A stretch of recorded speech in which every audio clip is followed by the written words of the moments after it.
Rohit ছেট্টীৰ birthday দিনা সি এটা মুভিৰ নাম এনাউন্স কৰিলে।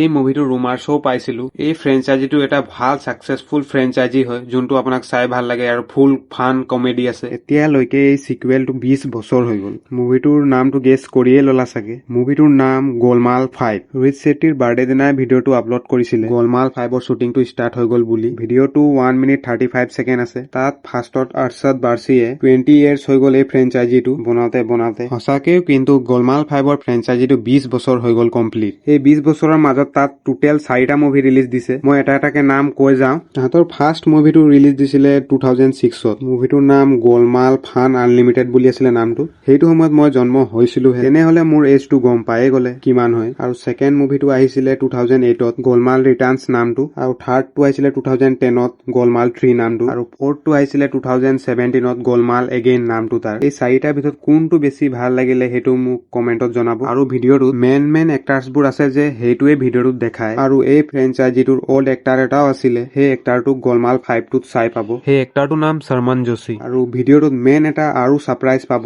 সেই ছাৰপ্ৰাইজটো হ'ল অক্ষয় কুমাৰ। এবাৰ সিও এই ফ্ৰেঞ্চাইজিটোত আহি গ'ল গোলমাল 5ত। এবাৰ সি কি কামাল দেখাব পাৰে এই মুভিটোত। আৰু তাৰ ভূত বাংলা মুভিটোও আহি আছে, সেইটো কাৰণেও ৱেইট কৰিছো বাৰু। আৰু অজয় দেৱগানে লাষ্টত কয় অক্ষয় কুমাৰে এতিয়ালৈকে এটা ফ্ৰেঞ্চাইজি এৰা নাই, কিন্তু এটা ফ্ৰেঞ্চাইজি এৰিছে। সেই ইউনিভাৰ্ছটোত নগলেও ভালে আছে বাৰু অক্ষয় কুমাৰে। কোনটো ফ্ৰেঞ্চাইজিৰ কথা কৈছো আপুনি গম পাইছে অলপ হলেও। ৱাইৰেপ ইউনিভাৰ্ছটোৰ কথা কৈ আছিলো, সেইটোত নগলেই হয় আৰু। সি ৰোহিত ছেট্টীৰ আৰু এটা ইউনিভাৰ্ছ আছে যে সেই তাতো আছে সি। স্ত্ৰী ইউনিভাৰ্ছটোতো আছে, সৰু মৰু কেমিঅ এটা আছে। আৰু পিছত গৈ সি থেনছ হ'ব সেই গোটেই ইউনিভাৰ্ছটোৰ। দুটা ফ্ৰেঞ্চাইজি হৈ গ'লে। আৰু কোনটো ফ্ৰেঞ্চাইজি হয়তো মোৰ মনত নাই, আৰু যদি আপুনি জানে মোক কমেন্টত জনাই দিব। এতিয়া মুভিটোৰ শ্বুটিং ষ্টাৰ্ট হৈছে 2026ত। এই বছৰটো ৰিলিজ হোৱাটো পুৰা ইম্পচিবলে লাগিছে। ৰিলিজ হলেও 2027তে হ'ব আৰু। তোমালোকে গোলমাল 5ৰ কাৰণে ৱেইট কৰিছা নে নাই? আৰু মুভিটোৰ কন্টেন্টটো ভাল হ'ব লাগে, ইমানটো এক্সপেক্টেশন আছে আৰু মুভিটোৰ ওপৰত। আৰু অজয় দেৱগন আৰু তাৰ ৰিচেন্টলি অহা মুভিবোৰ ফ্লপ হৈ গৈছে। ছন অফ চৰ্দাৰ 2 আৰু দে দে প্যাৰ দে 2, সেই দুটাই মুভি পাৰ্ট 2 আছিলে আৰু দুটাই ফ্লপ মাৰিলে। আৰু গোলমাল 5ৰ কাৰণে ৱেইট থাকিল। আৰু ভিডিঅ'টো শেষ হোৱাৰ আগত যদি আপোনাক ভিডিঅ'টো ভাল লাগিছে তেনেহ'লে চেনেলটো ছাবস্ক্ৰাইব কৰি ল'ব, এনেকুৱাই ৰিলেটেড ভিডিঅ' লাগে যদি। এতিয়া ভিডিঅ'টো ইয়াতে এণ্ড কৰিছো। লগ পাম নেক্সট ভিডিঅ'ত। বাই, টেক কেয়াৰ।